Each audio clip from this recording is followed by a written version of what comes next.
જોઈએ વિગતવાર તો કચ્છમાં આવકવેરા વિભાગે દરોડા પાડ્યા છે। રામી ગ્રુપ ઓફ હોટેલ્સ પર દરોડા પાડવામાં આવ્યા। ભુજમાં રામી ધ શ્રીનિવાસ પેલેસમાં તપાસ હાથ ધરવામાં આવી। મુંબઈ અને ગુજરાતની અન્ય હોટલમાં દરોડા પાડવામાં આવ્યા। 10 શહેરમાં 38 સ્થળો પર આ દરોડાની કાર્યવાહી કરવામાં આવી છે। રામી ગ્રુપ ભારતમાં 52 હોટલ ચલાવે છે અને એના અલગ અલગ સ્થળોએ આઈટી દ્વારા તપાસ કરવામાં આવી રહી છે। આ સર્ચ ઓપરેશન મોટા પાયે કરવામાં આવી રહ્યું છે મુંબઈ અને ગુજરાત સહિતના અન્ય કેટલાક રાજ્યોના શહેરોમાં।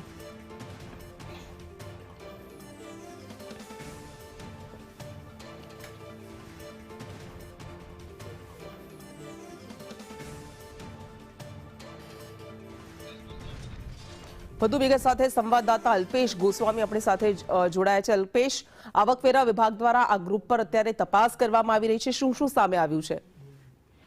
ચોક્કસથી જે પ્રાથમિક વિગત સામે મળી છે તે પ્રમાણે રામી ગ્રુપ્સ અને હોટલ ઉદ્યોગ પર આયકર વિભાગે દરોડા પાડીને કાર્યવાહી કરી છે। રામી ગ્રુપની ભારતની અંદર 52 જેટલી હોટલો આવેલી છે, જેમાં 4 સ્ટાર અને 5 સ્ટાર કેટેગરીની હોટલનો સમાવેશ થાય છે।